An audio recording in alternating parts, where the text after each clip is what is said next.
right, we're back in the lab.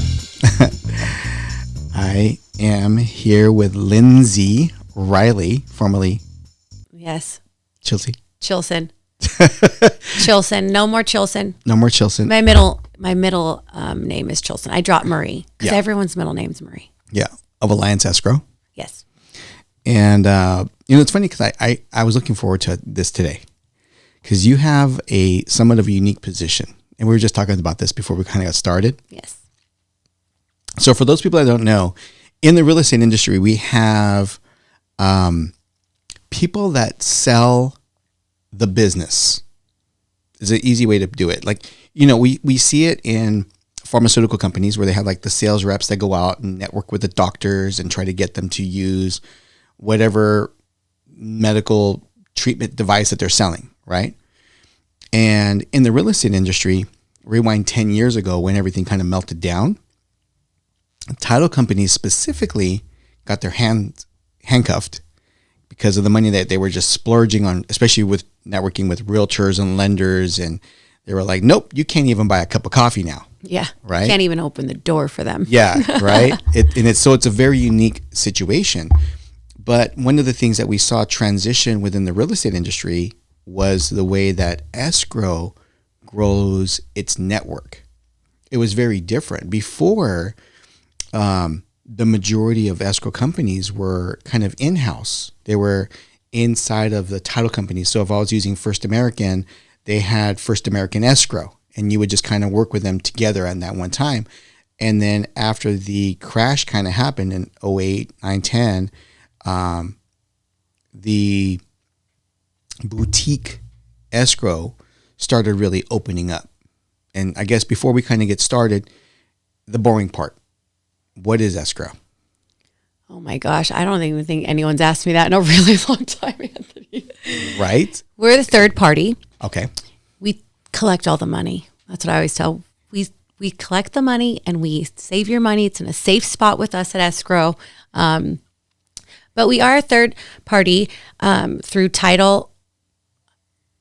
I can't even think right now. What is wrong with me? The most simplest answer, and I can't even answer it. I always think of it like you guys are the paper referee. Yes, we are, but that's so crazy. No one's asked me that in a really long time. I got to get fresh on that because usually with being a sales rep, they already know what we're doing, right? Right. But it is important to know what escrow is because a lot of people don't know. East Coast does not know what it is. And it's different even from Northern California and Southern California, how escrow operates. Definitely. Mm-hmm. Yeah. I met a bunch of agents yesterday at a caravan and I was handing out my card and they were here for the Compass retreat. Uh-huh.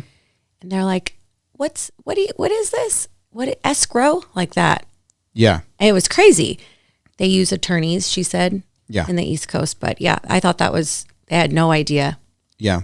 And it's very unique. The reason why I think of the escrow is so important to understand in terms of the flow of the real estate process, it is a not mandatory to have, but extremely highly recommended to go through a third party company that's neutral. Yes. Right? Because this is where your initial deposit's going to go in when you're starting a transaction. So that deposit is held in a trust account, neutral third party. And I literally explain it to my clients as you guys are like the paper referees. You guys make sure that document signed by all parties, that the way you're going to hold your vesting is correct. This is exactly how it's spelled. Payoffs of balances, everything is done up front. And I think why that's so important to understand though is like Southern California, we have a particular way of doing the escrow process. Like Northern California, it's basically done at closing. Like, here's all your loan documents. Let's start balancing. And in Southern California, we do a lot of that stuff up front. So I feel like it's such a smoother process down here. One of the things I know in escrow is that we have to get what's called an SSI, right? So what the SSI is basically someone's information for the last 10 years. Yeah. Right? And it's important to get those things day one because then that's when we find out that they had child support in Georgia, yes, that they didn't pay.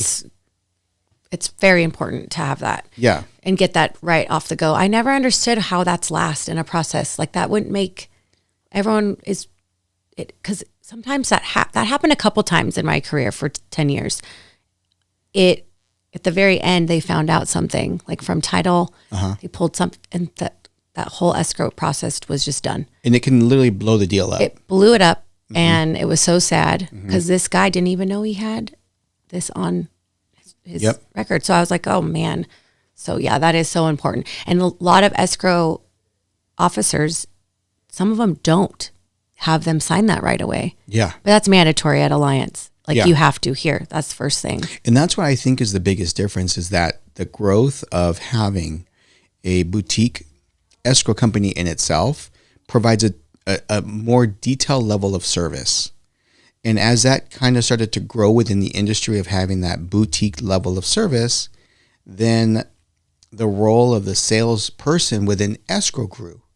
Because now you have to solicit all these agents and lenders on saying, hey, why should you use us? Yeah. Why should you pick us? And it's because we're special. We try to do and facilitate all these things early on to help your deal go smoother. And I don't think people have necessarily an appreciation for that. No. I call us the meat and potatoes of the process. You need us. Like we are important. So that's, And a lot of people just don't know. No.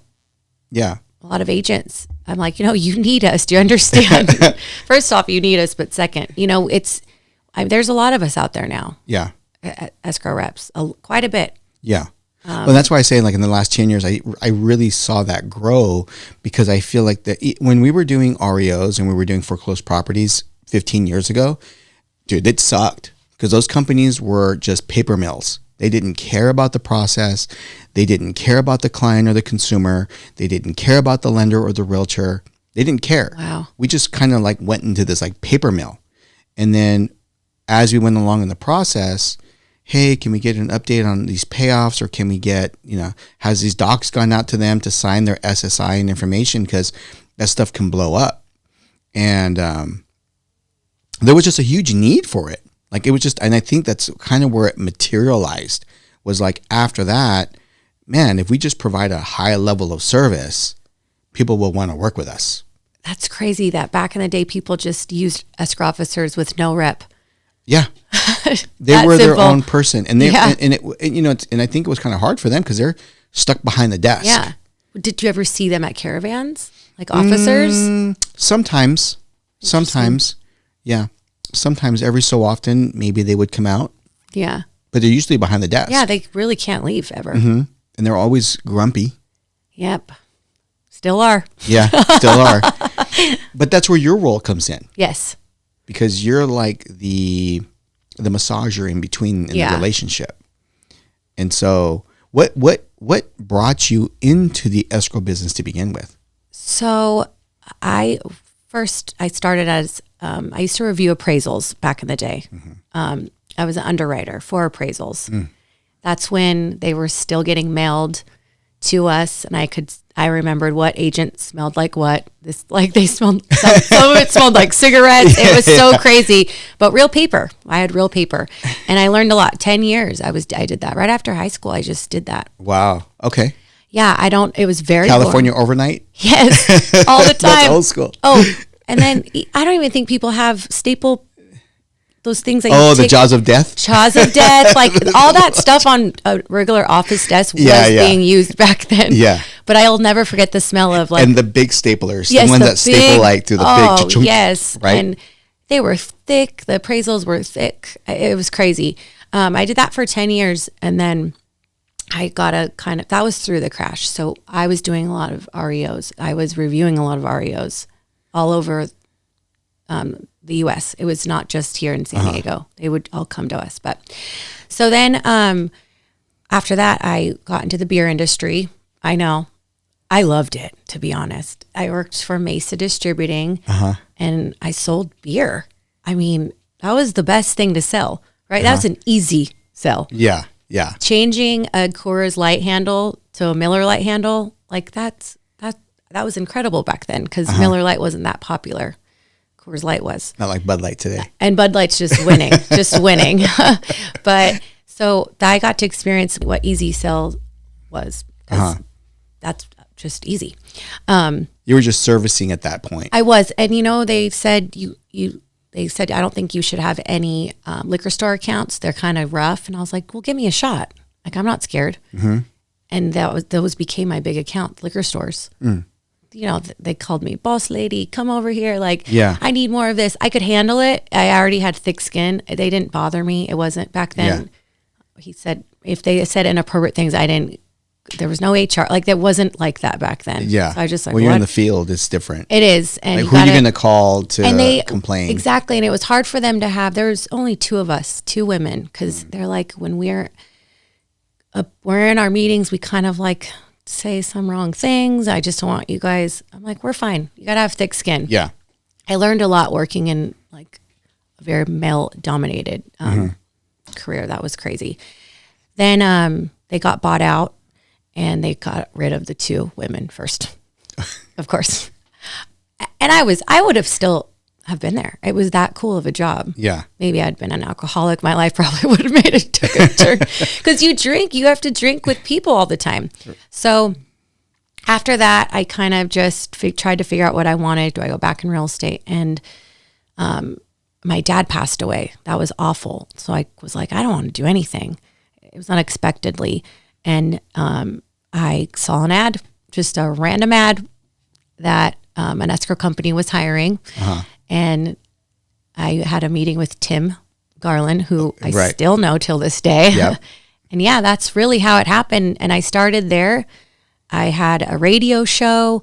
I remember. I started out doing it. It was fun. Not that it's not fun anymore, but they had a platform there. So it made it easier to get in front of agents without hustling after them. They kind of wanted me because they wanted to be on the radio show. And, I remember that during that time frame because that's where I think the transition was. I was at 5-star, right? Yes. That's when I started really seeing the transition of what escrow's participation was in the process versus to kind of what it is today. Yeah. And I don't think a lot of people that are watching this podcast in particular understand how the industry has changed over the years. It is a neutral party. It is one that's like kind of like behind the scenes handling basically the mechanics of it. Yeah. Between the lenders handling the mechanics of the borrower, right? And we're collecting it from all parties. But in unison, escrow is doing the same thing in coordination with the lender. And even if a lender's not involved and it's all cash, you guys are still the coordinator with 1031 exchange accommodators, with the title companies, with anybody who submits an invoice for any sort of receipt and sticking to that contract with a smile. Yeah. Which is different because, it just, that's why I say it kind of like morphed over time. Yeah. And now. A lot of these transactions aren't easy either. No. They're complicated. And that's where the frustration comes. Yeah. With everyone, like, we're affiliates, we get blamed first. Yeah. It's always our fault. Tough skin from the beer industry. I'm like, just blame me. Yeah, because I've seen a lot of people come and go within the industry over my career. I've seen people just come and go. And it's really those individuals. And I think with you and Tim and the way you guys operate is that you provide you come from a position of value. And it's always about how can I help you either do something better in your job, as an agent? How can I brainstorm with you to help you grow your business? Yeah. And back in the day, before even like title companies in California, they got really restricted on what they can spend money on, right? And so I remember this. I used to walk in the office. I'm fresh in the business, and there's like donuts in the break room from whatever title company, and they're like, "Hey, we have a space at the stadium, and come down here. We're gonna have drinks and cocktails." And when the meltdown happened, it happened for them even worse. Like everything ended. So then that space was created of, okay, how do I actually help somebody grow their business? And that's pretty much where you stay at now. Yeah, I like it because I wasn't taught that way. Mm-hmm. I was taught, having a radio show, to bring people on to you. And then now you use my escrow company. Mm-hmm. And then fast forward, Tim left. Mm-hmm. He was working at 5-Star. Stuff happened at 5-Star. I left. Tim said, come to Alliance. Mm-hmm. And I was like, I don't even know if I want to be in this industry anymore. Cause that radio show was my platform. I'll be honest, I was scared shitless because I'm like, oh gosh, I don't even know how I'm going to start to do this. He's like, we will train you. And they did. Justin, the owner of Alliance, and Tim, they freaking said, this is how we train agents and this is what we do. But it's funny, I'm sure you know this too. I learned so much from every agent that I meet. Mm-hmm. And I kind of just make my own. That's a great way to do it, though. It is. They're already doing so many interesting things for their business. But if everything you take from somebody you meet and just lay it out there for them, that's just golden. I think that's one of the unique positions that you have. And that's one of the reasons I wanted to also have you on too, is because when, like I said, I saw the role and the position that you guys played. And so Tim's a good example of that. I feel like you guys almost morphed into real estate coaches. Yes. Because it's like you meet so many realtors out in the field and you pick up best practices from each individual realtor. And now in order to build value with your new realtors, you're taking those tips and tricks and then applying them to the next relationship on teaching them and showing them how to help and grow your business. And then by default, they're sending you the deal. And now you guys are providing a high level of service facilitating that transaction. Yep. So teaching them to fish and then helping them prep the fish. Because isn't it weird? We're not agents, right? So I'm not scared to cold call. I'm not scared to door knock. Yeah. I'm not scared at all. Right. And they are terrified, some of them. Yeah. And I'm like, okay, so you got to grow some tough skin. But by us cold calling and showing them how to do it, it's just not scary for us. Like I said, and they get more comfortable when I'm there with them. Yeah. Like I've noticed that. So your time in the beer industry really did pay off. Oh yeah. All of that. It really did. It made me know how to be around men. I don't know. You guys are different. Yeah. Yeah. I could do, harsh. My dad really wanted. Welcome to the men's world. Yeah. My dad really wanted me to be a boy so bad though. So I kind of was a tomboy when I was little. Yeah. But, yeah, I think you're right. We're like their coaches and their therapists. True. And their therapists. True. They want to vent. I get it. I'm like, I'm in the same market as you. I'm doing the same thing as you. It's just a little different. It is. And it's nice that I love the way that your industry has kind of morphed in that way because it is unique. And the reason I'm even saying this is it's actually very unique for like Southern California. Not to say that there's not other sales reps in other areas facilitating, why someone should work with them. But I think coming from a position of providing value and being a true partner, that you're helping them with ideas on how to prospect, ideas of best practices, ideas of mindset shift. Hey, watch me do it. I'll do it. I'm not even doing what you do, but I'll do it anyways just to show you how it's done. Yeah. Because the more you teach them how to be better producers, the more business by default you get. Yep. So now you're almost like a roving coach when you sit down and have coffee with agents. You're listening to the problems and saying, okay, how about we tweak this and do this? And by the way, I sat with so-and-so over here. Here's what's crazy though. I'll name plug like Tom Ferry as a real estate coach. That's exactly what he does. I've learned a lot from him. Literally. Yep. I've gone to so many workshops and seminars and watched him speak, and he does all over the country. And he tells you, he's like, I talk to so many different agents and I'm pulling best practices from each of the agents. And then all I'm doing is regurgitating it back to you guys to help you grow your business. Sounds familiar? Wow. Yep. And he does a lot of hard cold calling. And even the way you leave a message, like with everything. Yeah. There's a lot of tricks, but you have to stay consistent. That's the thing.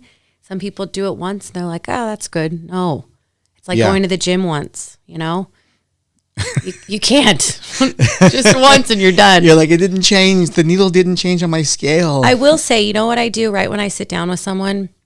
My first thing is this. I say, how are you? Like, it's not just how are you? No, how are you? Like mentally, emotionally, because you got to be strong in this game. You got to be really strong. Yeah. And I say that with like love, because you're going to get hit a lot before you get, what you want. Right. And I say starting with being consistent with yourself and being healthy inside will just shine, and you will be the best damn agent out there if you get better within. That's what I always say. And it starts with you being consistent with yourself. And then once you do that, you're going to, okay, now let's be consistent with making money. That is probably some of the best words of advice. Really? I don't think I finally learned that until maybe a couple years ago. Yeah. I swear to God. So, one of my friends, Danny Morale, he does a lot of spiritual coaching now. But it's funny because I know him from before in the real estate business. Broker, hustling, having the parties, doing the things we idealize as being in the business, right? Yeah. And it was the grind. And one day, a couple of years, it's literally in March, because I stopped drinking because of him. Out of the blue, on a Tuesday, called me up and was like, "Hey, bro, I want you to come in Austin. I'm doing this special event. It's going to be, you guys are the first group, and I want you guys to change the way you do business." I'm like, I'm on the phone with him. I'm actually like at a networking party, right? Like my friend's opening a business. Everybody's drinking. What do you mean? And he's like, if I was going to do everything all over again, you need to start with you first. And I was like, is this Danny? I'm like, what are you talking about, bro? He's like, dude, just come. Just commit to me. You're going to come. I'm like, all right. Later that night, I called my wife. I was like, hey, babe, I'm leaving to Austin on Thursday. I'll probably fly out Wednesday. She's like, what? Like out of the blue. I never take off like that, right? But he was just so committed about that concept. And it's funny that you bring that up, because I think that's one of the really rare ways of approaching the business is by starting internally first. Big time. And you being your number one fan first. You got to believe in yourself first before you can make. It's kind of like a counselor with tons of problems, which not saying they're allowed to have tons of problems, believe me. Yeah, but I mean, in our business, we're always taught, I know when I was taught, you fake it till you make it. Yeah. Right? But you will fake it till you break it. It breaks. You can't. You have to be strong. You got, with probably anything, but yeah. Because I was faking it till I made it, until I broke, until I left the industry for a year because I was shut down, broken. And I'm like, I don't want to go back there, until I had to believe in myself, and I didn't fake it. I had to really understand the process and what the new sales rep positions were like. And then I started to love it. I'm like, I embraced it. I embraced it. I love it. But I had to use me as the guinea pig first. And I am so consistent at the gym now. It's unbelievable. I missed yesterday because I had to be downtown at 7. And it bothered me all day long. But I'm a morning gym person. But that's what my brain is wired that way now. Yeah. And it's just, and then I'm seeing results and I'm like, okay. Right. But that's just how it is in business. It's the same thing in your business. That's a great analogy. Yeah. And it's, like I said, it's interesting in seeing the journey. Yeah. Because in the journey, again, very typical, fake it till you make it. You had this, I heard this from an agent, and I'm not going to tell you who it was, that they had meetings in their office, and the office meeting was like a browbeating meeting. It was like, guys, you need to make the phone calls, you need to do this, and you don't do that, and you're going to be a loser, and da-da-da. And she's like, dude, I walked away feeling like shit. But hearing that, because obviously as a manager, as a leader, as a regional guy, and growing you guys saw when I was growing even rookies, guys from scratch, teaching them how to do purchase market business. I know for myself, I didn't know how to lead, right? Yeah. But the best way to lead is from example. And I had so many times people telling me like, hey, you should do this. And I would just blow it off because I wasn't balanced. I wasn't balanced with my family. I wasn't balanced with my health. I wasn't balanced with so many other things. And sitting down with Danny as an example, that kind of mindset of, rechanging the priorities and why things are done. And then when you approach somebody new into the industry and you take away that fake it till you make it attitude and say, hey, look, put you first. Yep. Let's get your mindset right. Why are you doing this? Let's get you in a good routine. And it's like a train. And then that momentum starts building and building and building and building. And I don't know about you, but when you take a step back and you see the growth in someone, you're like, I contributed to that. Oh my gosh, I do. I see it all the time because they used to be on my radio show and they were nobodies, let me tell you. And they are crushing it.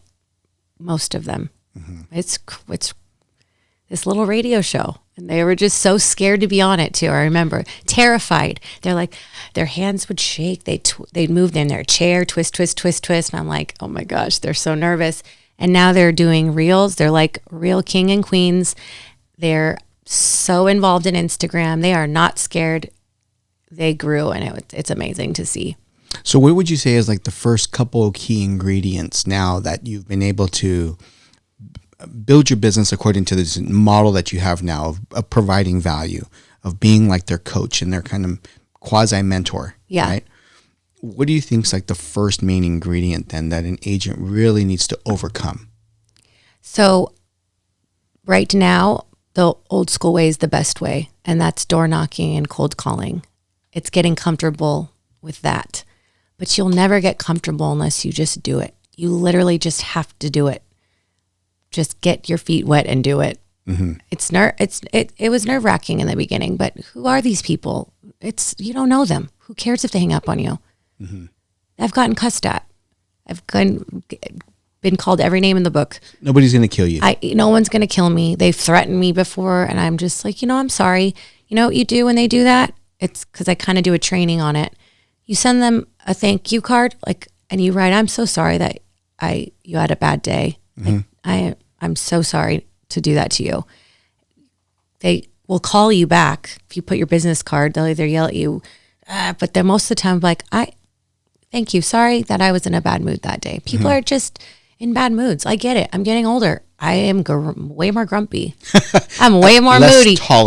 Less tolerant. I'm like, I sound like my mom. I'm like, that girl, did you see that girl on her cell phone driving? And I'm like, Lindsay, shut up. But that's the first way. Like, do you feel like a lot of agents are just in their own way? Like the fear is really them? Oh yeah, big time.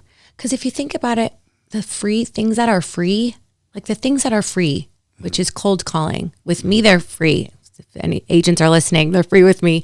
Door knocking, free. Social media, free. Those are 3 huge platforms. Of marketing right there. Of marketing, huge. Yeah. Definitely. And so the only thing really stopping them is really just them. Because I know I was afraid of that shit. Yeah, I hated being in front of the camera. Yeah. I'd be in front of like 300 agents and you'd see me do stuff. Yeah. And then as soon as I started doing the podcast and the filming and everything else, I'm like, you're a pro. Whatever. I'm still working on it. I'm literally still working on it now. Like you saw how I have my little layout and what we're going to go to in the future, amazing. Right? But it's a learning process. Yeah. But you have to take that leap of faith, especially in this market condition, because it's really, really easy to get wrapped up with other people to talk about how hard it is. Yeah. But I like that it's hard. Yeah. There's a reason why people get celebrated to climb Mount Everest. Not because it's easy, because it's hard. And then if you're able to persevere and hone and fine tune the way your business operates and you get out of your own way of the fear, it's weird that when the market conditions are really good, and you know anybody that wants to buy real estate, you have the friends and it's like, oh, now this friend wants to buy it. Now this friend wants to buy it. Now this friend wants to buy. It's like, okay, it really came really easy. But now as that weighing down and you have to actually go out and prospect, Yeah. it does take guts. Yeah. Like, and it does take thick skin. Definitely. That's why you need to fix your insides first. Fix them right up. Because if you're insecure, you're just going to be that much more insecure. Definitely. And how exhausting to feel that way. It's got to be exhausting. Really? So it's just not giving a fuck. You really just cannot give a fuck. You really can't. There's nothing that's stopping, like there should be nothing stopping you from cold calling and doing all those things. Even I saw this not that long ago on Instagram, how even getting to know your neighborhood, like you already, where you live, you find like the principal of the school, you find the best restaurant owner, and you just interview them. That's easy. You're asking them questions, but you're still on camera, and they know you're the local real estate agent. But you're filming the principal of the community, the school. Yeah. People want to know who that's very important to people. Yeah. I call those SRSs, strategic referral sources. I love that. But there's easier things. There's easier ways than it used to be. Cold calling will never be easy. It's always going to be challenging. Door knocking is way more easier now. And here's my little nugget on that for everybody. It's easier now because of the Ring cameras. Those Ring cameras are amazing. You ring them. They could be on the toilet. They could be at Target. They'll answer them. They'll answer you on the Ring camera. Yeah. They don't even have to open the door. So you have nothing to worry about. They're looking at you. What do you have for me? Can you leave? Okay. And then you can just, at least you're waving the camera. Yeah. Bye. That's easy. And a lot of them will have a conversation with you through those things. That's crazy. I think maybe the agents that have a lot of fear are not really providing anything of value, because all they're doing is just ringing the doorbell and trying to take information. True. Take. True. And instead, hey, I just want to let you know I'm providing this level of service. Yeah. I'm giving. Let me give. We're having a neighborhood yard sale, and I'm coordinating this. And then the money that we're going to raise from that, we're going to donate it to X the school. Yep. Right. And and if they come from a position of giving, then the approach of doing the door knocking, it starts changing. Because you're, like you said, when you change the inside, the outside changes. Oh yeah, big time. Like during the holidays, a canned food drive, you get a bag, knock on some doors, and ask for canned foods. The other thing I feel like that kind of misses though is I feel like I don't think people necessarily realize that, especially as a realtor, you have to become a leader. And the reason I say that is because you are running a new business. You are the business. You are the CEO. You're running a new business and taking initiative. So when you're running a business, not being an employee would wait for the boss to change the labels that maybe don't work, or fix the light bulb in the office. They'll leave it to someone else as an employee. But when you're truly a business owner, you have to take initiative on all things. Set up an event. Okay, now I'm an event planner. I don't know how to do events. Well, let me go on YouTube and let me figure out how to do an event. But you have to take initiative. Yeah. And that takes leadership qualities.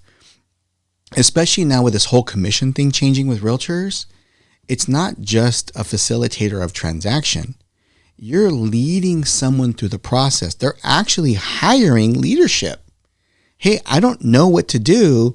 I'm kind of worried. You make me feel good, and I trust you, and you're going to lead me through the process. So by default, they're actually hiring leadership. They're not hiring a facilitator. And if you see yourself as a facilitator, well, then you're going to get facilitator pay. Yeah. You're just a clerical role. Yeah. But instead, if you're going to come from it from a position of a counselor or a confidant or the leadership or even the project manager, that takes initiative. Definitely. I agree. So it's two things we identified there. Yes. Fear, get over it. Stop caring. Stop caring. Who cares what people think? Yep. Just do it. Comes with age. Do you think that comes with age? I really do. Or does it come with maturity? Maturity. It comes with maturity, but I do feel like when you are 27 years old, when you're new to the business and you're walking in a caravan, that's scary. That's some scary shit. You know why since I've been interviewing so many people now, I think I'm about 30 plus interviews now.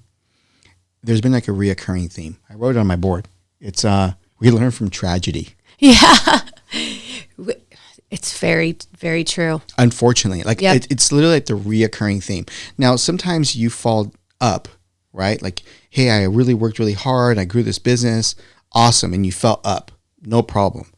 But what a lot of people don't do is they don't talk about the tragedy or the hurdle that they have to come through. Yeah. Whether it's a mental hurdle and you have to have a breakdown, and that breakdown actually makes you fall forward. Yes. Or agents that just, even the lenders, they don't want to make new relationships. They don't want to prospect. They don't want to get out of their own way until their paycheck gets to nothing.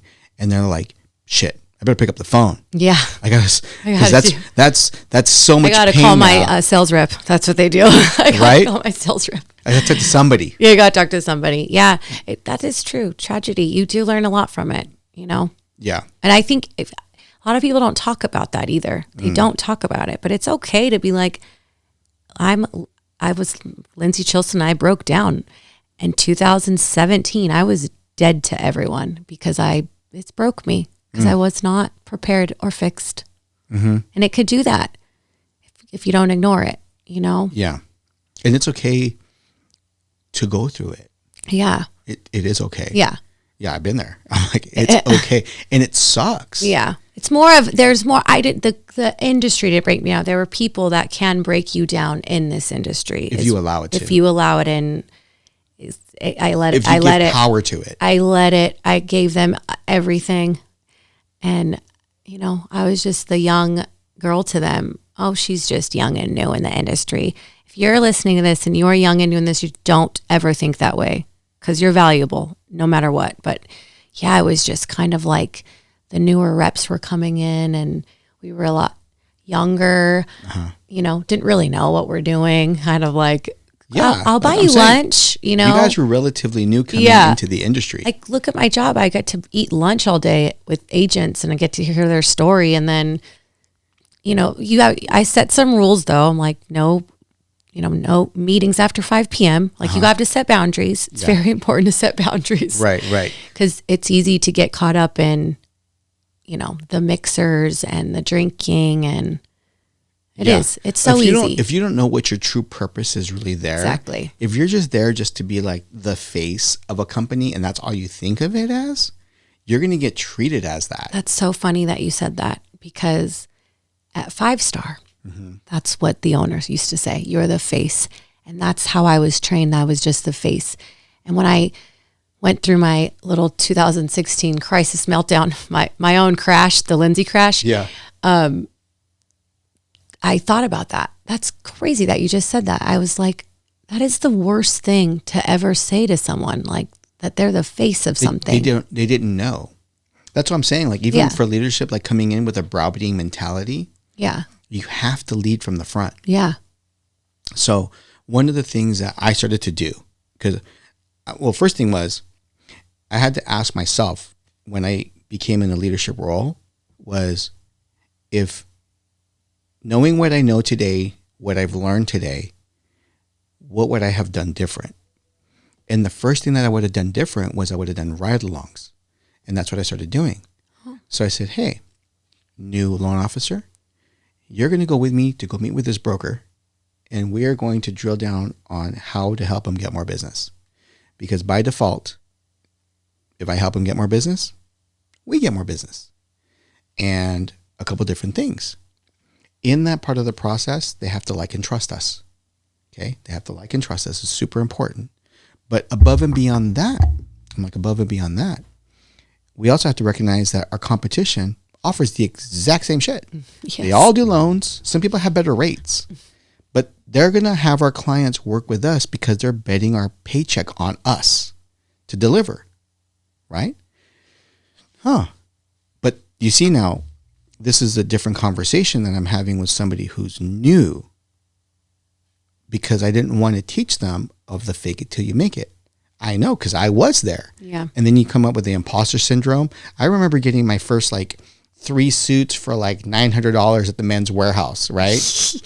Because I was just beaten into my head that you need to wear suits, you need to be a suit and tie. And I didn't have the money to do it. And they're like, suit and tie, suit and tie. Yeah. And so you just did. And I'm like trying to fake it. And then eventually just started reading and the one person I actually started really learning from was actually Tom Ferry. Yeah. Because when I sat down in that first workshop that he kind of did was like taking the best practices.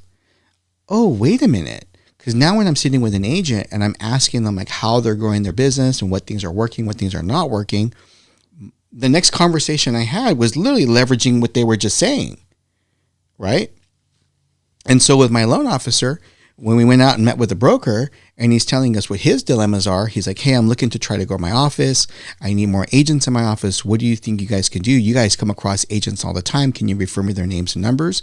And I, sitting there and I'm like, okay, well, let me ask you a question. Why should someone work with you? And my LO's like, dude, you're going to make this dude pissed. I'm like, it's a valid question. Yeah, there's many of you, so why you? Why should someone work with you? And the agent, it caught him off guard. And I said, well, what do you feel are some of the reasons why your office is going to attract someone here? Is it the culture? Is it the training? Are you providing them leads? High split? Like, what are the things that you stand for of your position of value? And I think, but that comes from the consultative role, right? And so as he started explaining, well, I've been in the industry for 20 years. I've done all these roles and responsibilities. I can make agents I can show them how to really produce. I said, that's awesome. Now, if I'm coming across an agent that says, hey, I really need a mentor that's going to really teach me the ways, hey, I got a guy. Different. And so walking away with the new LO, when he saw that method of operating, it made it a hell of a lot easier for them to go and find new relationships because he wasn't trying to fake it. He was just doing discovery. Yeah. That's all it was. And he's like, I don't even feel like I'm in sales. I'm like, you're not. You're building relationships. Yeah. That's really what you're doing. And you're just being a partner with them. You're like truly a partner. You're no longer a vendor anymore. Get that vendor mindset out. Yeah. People will talk about you like a vendor. You're a partner. I like partner. Partner sounds good. Well, it's a catalyst to the business. Yeah. A really good lender that cross-references the agent in the process, like escrow. I'm on the phone with agents all the time. They're like, dude, my escrow company sucks. I'm like, who are you working with? I'm like, oh, you know what? You should talk to, call the guys over at Alliance. They're like, really? I'm like, yeah. There's a reason why. I'm like, Justin's my bro, this and this and this. If I ever have issues, I call them all the time. They'll hit me up on the weekends, blah, blah, blah, blah, blah. Really? Yeah, I don't get that from my company. I'm like, well. You're going to see that happening lately. If we're still grinding, even though it's slow, if you're still grinding, like as we should be, us like affiliates, we're grinding. We're still calling the people every day, the agents that aren't getting attention like they used to. And we're a new shiny object for them. They're going to come on over. Well, they're coachable right now. Yeah, definitely. And they are reaching out because they want, all that. They need our help. They do need our help. Like everyone's like, are you busy? I'm like, I am because I'm helping. Yeah. I'm helping. The need is greater now than it's ever been. Yeah. We actually should be more busy now as affiliates than when it's super busy because that's when my little escrow officers are kicking ass in the back. Yeah. And I'm just like, But right now it's a lot of maintenancing though. Yeah. It's a lot of maintenancing. It's a lot of nurturing. That's what this opportunity in our industry right now has. And it's identifying that. And that's why I really wanted to have you on, is because I think knowing your story and how you morphed, reborn, had the epiphany of, oh, wow, I can provide a lot more value in what I'm doing if I operate in this way. And then the business became so much more fulfilling because now it had purpose. Yes. right? Yeah. How different it would have been if you would have been taught that in the very beginning. Oh my gosh. I'd probably make more money. I'd probably made more money back then. Yeah. I didn't know what I was doing. Faking it till I made it. So I'll challenge you with something, and this goes to anybody else. Okay. This is one of the things that my mentor passed away. Sorry. And no, it's okay. It's been about 10 years. And I remember trying to go down this path because he really wanted me to go down this path of breeding loan officers, right? And he says, you really need to perfect the things that you're doing. And I'm like, yeah, so I can make more money? He goes, no, so you can clone yourself. He's like, the real money is the makers of men. He's like, you can do X amount but you're going to have your personal capacity. You're going to hit a limit. At some point, if you want to grow, you need to master the art of replicating yourself in others. Love that. Does that make sense? Yeah. And nice. now you know why I grew the team the way I grew it was because of that mentality, that challenge, because that was a completely different way of looking at things. Yeah. Tim bringing you on, that's exactly what that's like. Oh, yeah. It's not just hiring you, but it's like, hey, let me show you the way. And then this is how it's done. And that was Tim. That was Justin with Tim to Lindsay. That's right. It's very true because they did. They were like, this is what we're doing as escrow reps. This I is love how, that. right? Yes. It's until somebody flashes a light on it, you won't necessarily see it. You'll just skim by it, not even know it exists as a process. But you're doing it now with your agent partners. Yep. This is true. Sometimes they say stuff. I'm like, oh my gosh, you learned that from me. It's so cool. I'm so proud. Yeah. That's awesome. That's awesome. Though. Yeah. That's a great way to think though. I wish that we had more people that operated the way you do. It'd be a different business. Oh. It'd be a lot more competition though. Right. So I guess I don't want more people to operate no, like no, that, no. you know? Yeah. There's Keep a lot it of to us. Small few. There's a lot of us out there. Do you think so? Yes. I go to caravans a lot and I'm like, whoa, I think they're out there and I think a lot of them are trying to figure it out. And I'll be honest, Justin, Tim, don't get mad at me, but I'm friends with a lot of them and I've give them advice. I really do. Like the new ones, like I do. I love. You don't want to see them broken. Not at all. But I also know, like, when you're in the business for 10 years, I feel like I think it's 11 now. You know people. Yeah. You know a lot of things, you just know things.